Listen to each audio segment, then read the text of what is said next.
Students, स्वागत है आप सभी का हमारे इस चैनल गॉड क्लासेस पर। तो आज के इस वीडियो में हम करने हैं क्लास 12th का चैप्टर एप्लीकेशन ऑफ डेरिवेटिव्स।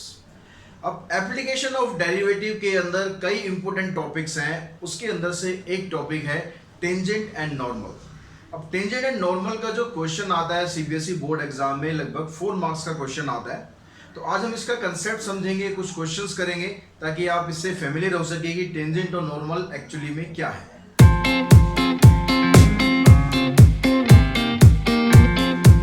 तो बच्चों, हमारे पास सपोज एक कर्व है, ये हमने एक कर्व ड्रॉ कर लिया, ठीक है। कर्व हो गया, ये fx के लिए कर्व ड्रॉ किया। अब इसका एक जो पॉइंट ऑफ कांटेक्ट है, ये हम ले लेते हैं पॉइंट xy। इस XY पॉइंट से जो लाइन इसको टच करती हुई जाती है, टेंजेंट के बारे में हम फेमिलियर है, हमने 10th क्लास में भी पढ़ा था कि टेंजेंट क्या होता है। तो जो ये पॉइंट ऑफ कांटेक्ट हमने लिया XY, यहाँ से एक हम ये लाइन ड्रॉ करते हैं जो कि होगी इसकी टेंजेंट। तो ये हमारी टेंजेंट लाइन होगी। अब किसी भी स्लोप का किसी भी कर्व का जो टेंजेंट हम निकालते हैं, स्लोप निकालते हैं उस टेंजेंट का, तो वो स्लोप हम कैसे निकालते हैं? डेरिवेटिव्स में हम, क्योंकि यहाँ डेरिवेटिव कर रहे हैं। तो डेरिवेटिव में जब आप स्लोप निकालते हैं तो आपको निकालना होता है dy/dx। तो dy/dx क्या होता है? ज्योमेट्रिकली रिप्रेजेंट करता है स्लोप ऑफ टेंजेंट को। यानी ये जो कर्व हमारे पास आया है, इसका अगर आपको स्लोप ऑफ टेंजेंट फाइंड करना है तो आपको सिंपली क्या करना है? उस फंक्शन का डेरिवेटिव कर देना है। डेरिवेटिव करेंगे तो आपके पास क्या आ जाएगा? Slope of tangent. अब स्लोप ऑफ टेंजेंट हम ऑलरेडी 11th क्लास में ही पढ़ चुके हैं कि स्लोप ऑफ टेंजेंट निकालने के लिए अगर आपके पास यहाँ पर एंगल थीटा है with positive direction of x axis and measured in anti clockwise direction, तो आप इसका स्लोप निकालते हैं tan थीटा से। दैट मीन्स हमारे पास क्या यहाँ पर एक रिलेशन बन गया कि जो dy/dx है वो एक्चुअली में tan थीटा के बराबर होता है अगर यहाँ पर एंगल थीटा है। डिपेंड यहाँ पर एंगल करेगा कि यहाँ पर एंगल क्या दिया गया है, और एंगल हमेशा ध्यान रखेंगे with positive direction of x axis, मतलब एक्स की जो इधर वाली डायरेक्शन होती है, पॉजिटिव डायरेक्शन होती है, उसके साथ एंगल बनना चाहिए और एंटी क्लॉकवाइज डायरेक्शन में बनना चाहिए। ठीक है, तो ये तो हो गया हमारा टेंजेंट। अब टेंजेंट में कुछ अलग अलग कंडीशंस आती हैं। सपोज आपके पास एक कर्व जो है, आपने मान लो ये कर्व बनाया हुआ। अब इसमें जब टेंजेंट आप ड्रॉ करेंगे तो टेंजेंट हो सकता है कि ये एक्स एक्सिस के पैरेलल भी आ जाए। अगर टेंजेंट एक्स एक्सिस के पैरेलल आ गया तो क्या स्लोप यहाँ पर बनेगा? तो आप यहाँ पर फिगर में देख रहे हैं स्लोप कब बनता है? जब स्लोप एक्स एक्सिस को, जो टेंजेंट होता है, जब वो एक्स एक्सिस को क्रॉस करता हुआ जाता है। अब यहाँ पर जैसे टेंजेंट एक्स एक्सिस को क्रॉस कर रहा था तो ये एंगल बन गया एक्स एक्सिस के साथ। लेकिन जब ये इसके पैरेलल होगा तो क्या एंगल बनेगा? पैरेलल लाइन अगर है तो एंगल बनेगा ही नहीं। अब एंगल नहीं बनेगा तो उसका मतलब क्या हुआ कि जो थीटा है आपका वो क्या बन जाएगा? इसमें थीटा हो जाएगा 0। थीटा 0 हो गया, मतलब अगर आप tan थीटा की वैल्यू निकालते हैं तो tan थीटा की वैल्यू 0 पर कितनी होगी? tan 0 डिग्री कितना होता है? 0 होता है। तो इसका मतलब इस केस में जबकि tangent parallel to x axis होगा तो dy/dx 0 के बराबर हो जाएगा, क्योंकि tan थीटा के बराबर होता है, ये हम ऑलरेडी पढ़ चुके हैं अभी। तो यहाँ tan थीटा के बराबर tan थीटा की वैल्यू आप पुट करोगे तो tan थीटा की वैल्यू क्या आई? 0। इसलिए इसका जो dy/dx यानी जो स्लोप ऑफ टेंजेंट है वो क्या हो जाएगा? 0 हो जाएगा। ठीक है, अब यहाँ पर देखते हैं अगर टेंजेंट पैरेलल हो गया y एक्सिस के। अगर y एक्सिस के पैरेलल हुआ टेंजेंट, सपोज आपके पास कोई कर्व है, इस तरह से कोई कर्व है, आप इसका टेंजेंट ड्रॉ करते हैं तो ये क्या हो रहा है? इसके y एक्सिस के पैरेलल हो रहा है। y एक्सिस के पैरेलल हो गया यानी यहाँ पर जो एंगल बनेगा, यहाँ पर ये एंगल बनेगा 90 डिग्री। अब tan 90 डिग्री क्या होता है? अगर आप tan 90 डिग्री निकालेंगे तो ये निकलता ही नहीं है, ये तो नॉट डिफाइंड होता है। इसका मतलब जो dy/dx है वो क्या हो गया? नॉट डिफाइंड हो गया।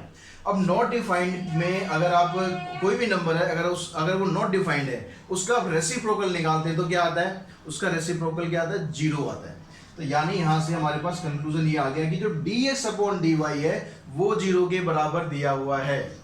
तो अगर यहाँ पर आपके पास जो स्लोप ऑफ टेंजेंट अगर हमें निकालना है, टेंजेंट लाइन अगर पैरेलल टू एक्स एक्सिस है तो dy/dx 0 होगा, और टेंजेंट लाइन अगर y एक्सिस के पैरेलल है तो dx/dy 0 के बराबर हो जाएगा। अब बात करते हैं हम इसके नॉर्मल्स की। तो नॉर्मल क्या होते हैं? नॉर्मल और कुछ नहीं है। नॉर्मल क्या होता है? जो पॉइंट ऑफ कांटेक्ट है हमारा, इस पॉइंट ऑफ कांटेक्ट से एक ऐसी लाइन जो टेंजेंट के ऊपर 90 डिग्री का एंगल बनाती है। यानी नॉर्मल क्या होता है? वो टेंजेंट के ऊपर परपेंडिकुलर होता है। अब अगर दो लाइन आपस में परपेंडिकुलर है तो उनके स्लोप की कुछ प्रॉपर्टी होती है, हमने 11th क्लास में पढ़ी थी, याद है कुछ? तो उसके स्लोप की प्रॉपर्टी क्या थी? अगर दो लाइन आपस में परपेंडिकुलर होती हैं तो उनके स्लोप का प्रोडक्ट 0 के बराबर होता है। तो यानी यहां से आपके पास क्या बना कि जो स्लोप ऑफ टेंजेंट है, slope of tangent into slope of normal, ये किसके बराबर होना चाहिए? -1 के बराबर होना चाहिए। अब यहां से स्लोप ऑफ टेंजेंट हमें पता है क्या होता है, dy बाय dx, वो आपने यहां पुट कर दिया। अभी स्लोप ऑफ नॉर्मल हमें नहीं पता, वो हम निकाल रहे हैं यहां से। तो स्लोप ऑफ नॉर्मल निकालेंगे तो अब जो dy बाय dx को आप उधर शिफ्ट करेंगे तो क्या बन जाएगा? स्लोप ऑफ नॉर्मल हमारे पास आ जाएगा slope of normal minus dx upon dy। तो यानी क्या हुआ कि जो स्लोप ऑफ टेंजेंट अगर आपने निकाला हुआ है उससे अगर आप स्लोप ऑफ नॉर्मल निकालना चाहते हैं तो भी आप इजीली निकाल सकते हैं। बस आपको क्या करना है, रेसिप्रोकल करना है और रेसिप्रोकल के साथ नेगेटिव साइन दे देना है, क्योंकि दोनों का जो प्रोडक्ट है वो -1 होना चाहिए। समझ में आ रही ना बात कि -1 क्यों होना चाहिए? -1 इसलिए होना चाहिए कि जब भी दो लाइन आपस में परपेंडिकुलर होती हैं तो उनके स्लोप का प्रोडक्ट -1 होता है। तो ये हमारा टेंजेंट और नॉर्मल का कंसेप्ट था। लेकिन यहाँ की जो क्वेश्चंस हैं जब आप सॉल्व करेंगे तो आपको बहुत से ऐसी चीज़ों की जरूरत पड़ेगी जो 11th क्लास में आपने पढ़ी थी लेकिन शायद आप भूल गए हैं, तो उनको भी हम रिकॉल करते हैं कि यहाँ पर आपको किस किस चीज़ की ज़रूरत है, वो सारी मैं आपको यहाँ बताने वाला हूँ फिर से। आप ये सब चीज़ें कर लेंगे तो क्वेश्चंस करने में आपको कोई भी दिक्कत नहीं आएगी। तो 11th क्लास में जो हमने पढ़ा था उसमें सबसे पहले तो हम स्लोप के बारे में ही लिखते हैं कि भाई स्लोप निकालने के क्या क्या तरीके थे हमारे पास थे। तो अगर आप स्लोप निकालते हैं किसी भी लाइन का, यहाँ पर मैं लाइन लिख रहा हूँ मैं, क्योंकि हम अभी बात कर रहे हैं पीछे की, ठीक है। टेंजेंट क्या होता है? वो भी एक लाइन होती है। तो यहाँ पर जो भी हम चीज़ें लिख रहे हैं वो सारी टेंजेंट में भी एप्लीकेबल है। तो स्लोप ऑफ लाइन का फार्मूला क्या था? एक तो था कि आपके पास tan थीटा से निकाल सकते हो। दूसरा हमारे पास क्या तरीका था कि अगर 2 पॉइंट आपको दिए तो y2 माइनस y1 अपॉन में x2 माइनस x1, तो इससे भी आप अपना स्लोप निकाल सकते हैं। अब इसके अलावा और क्या था हमारे पास? अगर दो लाइन आपस में पैरेलल हैं, if two lines are parallel, then अगर दो लाइन आपस में पैरेलल होती हैं तो क्या होता है? उनका जो स्लोप होता है वो आपस में इक्वल होता है। यहाँ पर m1 m2 हम दो लाइनों का अलग अलग स्लोप ले रहे हैं तो वो दोनों स्लोप आपस में इक्वल हो जाएंगे। अगर दोनों लाइन आपस में परपेंडिकुलर है, if two lines are perpendicular, then product of their slope equals to -1, जो अभी अभी हमने किया था टेंजेंट और नॉर्मल में कि अगर लाइन परपेंडिकुलर होती है तो स्लोप का प्रोडक्ट -1 होता है। अच्छा, स्लोप निकालने के लिए कई बार हम क्या करते हैं, इक्वेशंस का भी यूज करते हैं। अगर इक्वेशन आपके पास है यहाँ पर y equals to mx plus c, इसको हम बोलते हैं स्लोप इंटरसेप्ट फॉर्म।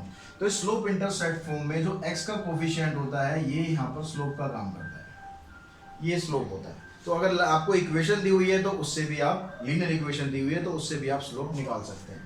अब इसके बाद ज़रूरत पड़ेगी हमें कि अगर लाइन की आपको इक्वेशन बनानी है, अगर टेंजेंट की इक्वेशन बनानी है, नॉर्मल की इक्वेशन बनानी है, तो लाइन की इक्वेशन बनाने के लिए आपको क्या करना है? तो इक्वेशन ऑफ लाइन, इसके लिए हम यूज़ करते हैं पॉइंट स्लोप फॉर्म। याद आया कुछ? Point slope form. Point slope form क्या थी? y माइनस y1 m और x माइनस x1। अब स्लोप आपको यहाँ पर किसका यूज करना है? अगर आप टेंजेंट की लाइन बना रहे हो तो टेंजेंट का स्लोप यूज करना है, यानी dy बाय dx की वैल्यू यूज करनी है। अगर आप इक्वेशन नॉर्मल की बना रहे हो तो स्लोप किसका यूज करना है? नॉर्मल का यूज करना है। मतलब जो लाइन की इक्वेशन आप बनाना चाह रहे हो उसी के पॉइंट आपको यहाँ पर लेने हैं और उसी का स्लोप लेना है। बस ये 3-4 चीजें अगर आप ध्यान रखोगे तो आपके सारे क्वेश्चन बड़े इजीली यहाँ पर हो जाएंगे। कुछ एक दो क्वेश्चन और समझते हैं हम, लेकिन उससे पहले मैं इंटरसेक्शन, दो कर्व्स अगर इंटरसेक्ट करते हैं तो वहां पर क्या एंगल बनता है उसके बारे में थोड़ा बता दूं आपको। तो बच्चों, अगर आपको दो कर्व दिए हुए हैं, उन दो कर्व आपस में इंटरसेक्ट हो रहे हैं तो उनका जो एंगल बनता है उन दोनों के बीच में, जैसे ये दो कर्व यहाँ पर इंटरसेक्ट हो रहे हैं तो यहाँ पर ये जो एंगल बनेगा इन दोनों के बीच में, ये एंगल क्या होगा? ये एंगल निकालने के लिए हमें क्या करना है? हमें यहाँ पर भी टेंजेंट्स का यूज करना है। तो आपको क्या करना है सिंपली कि यहाँ से जो पॉइंट ऑफ कांटेक्ट इनका बना है, जो इंटरसेक्शन पॉइंट है, वहां से इसका टेंजेंट आप ड्रॉ कर दो और जो दूसरा कर्व है इसका टेंजेंट ड्रॉ कर दो। अब ये जो दो टेंजेंट आए हैं तो इनके बीच में जो एंगल बन रहा है, ये वाला जो एंगल बन रहा है, ये एंगल आपको निकालना है। जो ये एंगल होगा वही हमारा कर्व का एंगल भी होता है। अब ये एंगल हम कैसे निकालते हैं, अगर ये भी हमने 11th क्लास में ही पढ़ा था कि अगर दो लाइन आपको दी हुई हैं, दोनों लाइन आपस में एक दूसरे को क्रॉस करती हैं, तो उनका जो एंगल बनता है वो क्या बनता है, एंगल बिटवीन टू टेंजेंट। यहाँ पर हम ले लेंगे angle between two tangents equals to, इसके लिए हम फार्मूला यूज करेंगे m2 माइनस m1, 1 प्लस में m1 इंटू में m2, और इसका लगा देंगे मॉडुलस। तो यानी यहाँ पर क्या करना है, जो दोनों हमने टेंजेंट ड्रॉ करे हैं उन दोनों के स्लोप आपको फाइंड कर लेने हैं। उन दोनों के स्लोप को यहाँ पुट करोगे, m1 m2 क्या है, slope of first tangent, slope of second tangent. इसको जब आप यहाँ पर पुट करोगे तो यहाँ पर जो एंगल आएगा वही एंगल आपके दोनों कर्व का एंगल आएगा। ठीक है, तो यहाँ से आप कोई भी कर्व किस एंगल पर इंटरसेक्ट कर रहा है वो आप इजीली निकाल सकते हैं। अगर अब आप यहाँ पर मान लो दोनों कर्व आपको दिए हुए हैं, उनका एंगल आपको फाइंड करना है, तो आपने क्या करना था, दोनों का स्लोप निकालना है। स्लोप निकाल के आप इस फॉर्मूले में अप्लाई करेंगे, आपके पास एंगल आ जाएगा। लेकिन कई बार कुछ स्पेशल सिचुएशन भी आ सकती है। अगर सिचुएशन आपके पास होगी m1 और m2 जो आपने स्लोप निकाले हैं दोनों टेंजेंट के, उनका प्रोडक्ट अगर -1 आ गया, प्रोडक्ट अगर -1 आ गया, जिसका मतलब हो गया कि वो दोनों टेंजेंट आपस में परपेंडिकुलर क्रॉस कर रहे हैं। अगर वो परपेंडिकुलर क्रॉस कर रहे हैं तो दोनों कर्व भी आपस में परपेंडिकुलर क्रॉस कर रहे हैं। दैट मींस उस तरह के कर्व्स को हम बोलते हैं कि ये ऑर्थोगोनली कट कर रहे हैं। ऑर्थोगोनली का मतलब भी एक तरह से क्या है, यहाँ पर परपेंडिकुलर हो गया कि वो दोनों यहाँ लेकिन कर्व के लिए यूज कर रहे हैं कि जो दोनों कर्व आपस में एक दूसरे को 90 डिग्री पर क्रॉस कर रहे हैं, तो उस तरह के कर्व को हम बोलेंगे ऑर्थोगोनल कर्व्स। लेकिन अगर आपके पास दोनों का प्रोडक्ट और दोनों स्लोप जो है वो आपस में इक्वल आ गए, क्या हुआ यहाँ पर, अब दोनों स्लोप की वैल्यू इक्वल आ गई, इसका मतलब होगा कि वो दोनों स्लोप एक दूसरे को क्रॉस नहीं कर रहे हैं, एक दूसरे को इंटरसेक्ट नहीं कर रहे हैं, वो सिर्फ दोनों एक दूसरे को टच कर रहे हैं।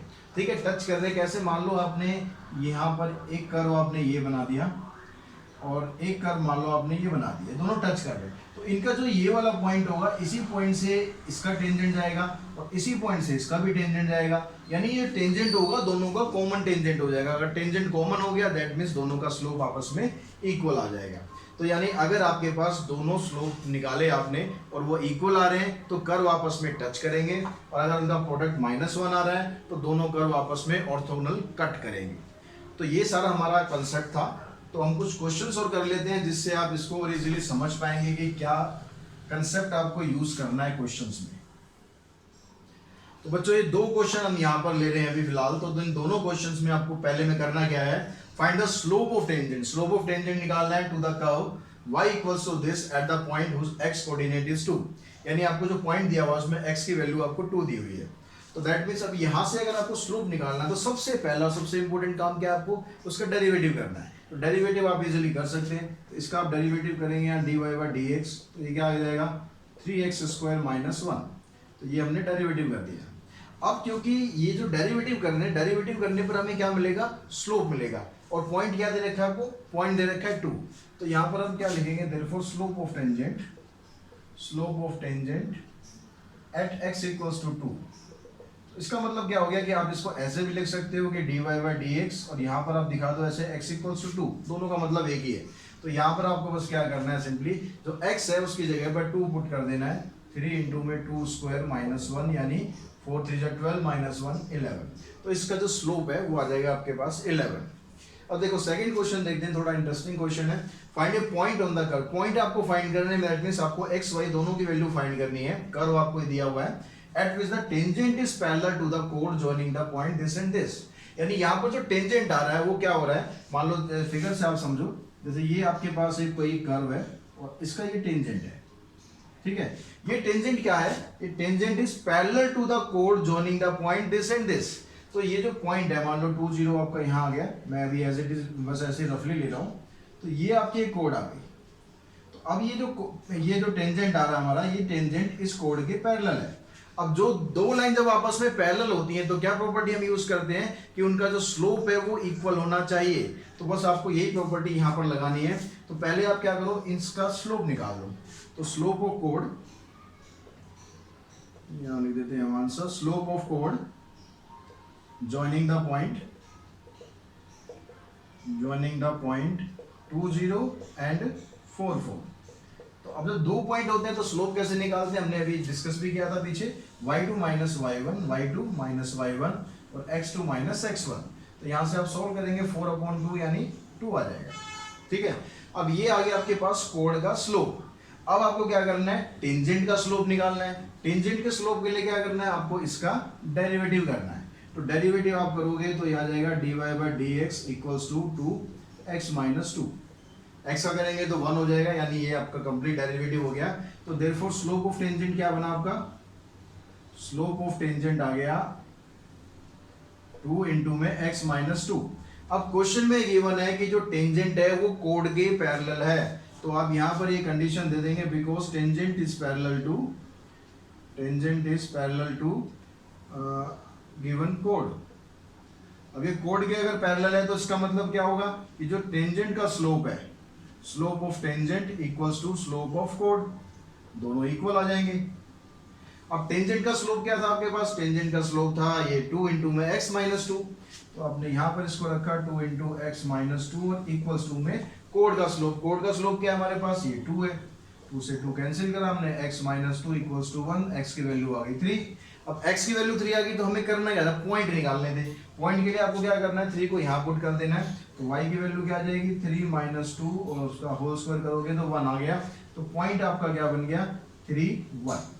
तो इस तरह से आप किसी भी क्वेश्चन को इजीली सॉल्व कर सकते हो, बस आपको क्वेश्चन की स्टेटमेंट समझनी है और जो प्रॉपर्टीज मैंने यहाँ पर बताई थी वो सब प्रॉपर्टीज आप यहाँ पर यूज कर सकते हो बड़े इजीली। तो आज की जो क्लास है उसमें अगर आपको ये समझ में आ गया कि टेंजेंट क्या है, नॉर्मल क्या है, कैसे इक्वेशन बनानी है, तो आप जरूर इस वीडियो को लाइक करें, शेयर करें, साथ ही चैनल को सब्सक्राइब भी जरूर करें, ताकि जो नेक्स्ट वीडियो आनी बहुत इंपॉर्टेंट वीडियो है। नेक्स्ट वीडियो में आपको बताने वाला हूँ मैं मैक्सिमा एंड मिनिमा के बारे में। तो मैक्सिमा और मिनिमा का क्वेश्चन कम से कम 6 नंबर का आपके बोर्ड एग्जाम में आता है, तो बहुत इंपॉर्टेंट वीडियो है। तो आप चैनल को सब्सक्राइब करें और बेल आइकन को जरूर प्रेस करें ताकि वो वीडियो बनते ही आपके पास जरूर पहुंच जाए। आज की वीडियो में इतना ही। Thanks to all of you.